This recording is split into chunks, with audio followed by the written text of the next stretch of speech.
Assalamualaikum warahmatullahi wabarakatuh. Halo teman-teman semua, gimana nih kalian kabarnya? Semoga sehat-sehat ya, dan selalu dalam lindungan Allah Subhanahu wa Ta'ala. Amin. Teman-teman, sebelumnya perkenalkan nama saya Ramdhani dengan nomor pokok mahasiswa Z1K021001. Teman-teman, tujuan dibuatnya video pembelajaran ini untuk memenuhi salah satu tugas pada mata kuliah Filsafat Pendidikan dengan dosen pengampu Bapak Dr. Muhammad Kristiawan MPD. Oke, langsung aja ya. Di sini saya akan menjelaskan mengenai filsafat dan sejarah pendidikan di Indonesia. Baik, yang pertama, apa landasan filsafat pendidikan di Indonesia?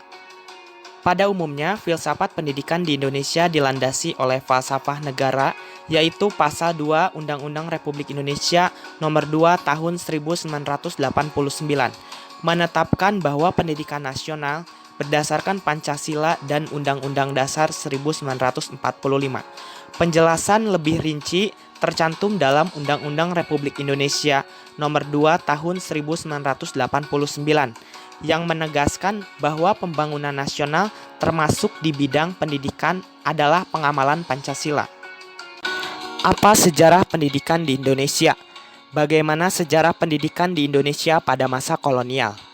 Sebenarnya pendidikan di Indonesia sudah dimulai dari zaman penjajahan Belanda, akan tetapi pendidikan masih ditentukan oleh pertimbangan ekonomi dan politik Belanda di Indonesia.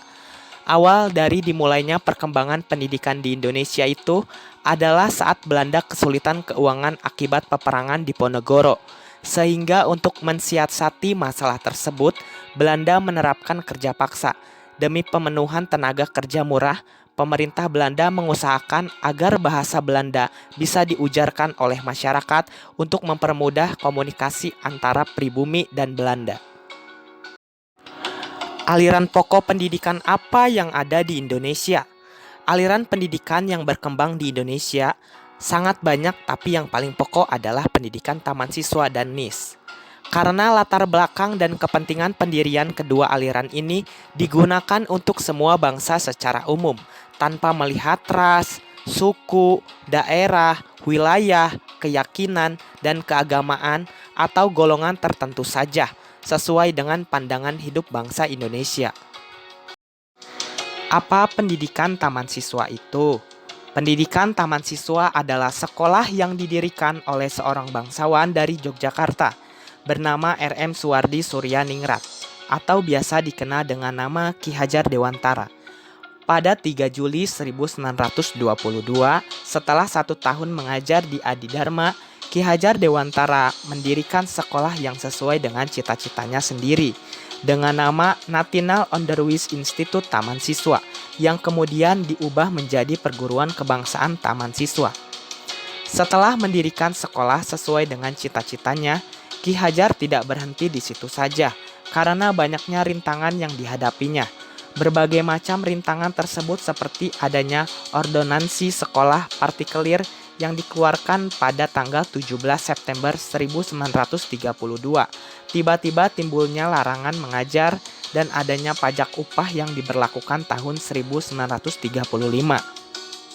Bagaimana pendidikan Indonesia setelah kemerdekaan? Apa tujuan dan kurikulum pendidikan? Tujuan pendidikan Indonesia semakin mengalami perluasan. Tidak lagi semata digunakan untuk menekan jiwa patriotisme. Seperti halnya tersebut terkandung dalam Undang-Undang Nomor 4 Tahun 1950, menyebutkan tentang dasar-dasar pendidikan dan pengajaran di sekolah. Tujuan pendidikan dan pengajaran ialah membentuk manusia yang cukup dan warga negara yang demokratis secara bertanggung jawab tentang kesejahteraan masyarakat dan tanah air. Dan sudah ada kurikulum yang diberlakukan walaupun kurikulum sekolah pada masa-masa awal kemerdekaan dan tahun 1950-an ditujukan untuk meningkatkan sistem kesadaran bernegara dan bermasyarakat, meningkatkan pendidikan jasmani, meningkatkan pendidikan watak, memberikan perhatian terhadap kesenian, menghubungkan isi pelajaran dengan kehidupan sehari-hari, dan mengurangi pendidikan pikiran. Apa sistem persekolahan yang digunakan? Sebenarnya pada masa awal kemerdekaan, sistem pendidikan yang digunakan masih melanjutkan sistem yang dibuat oleh Jepang.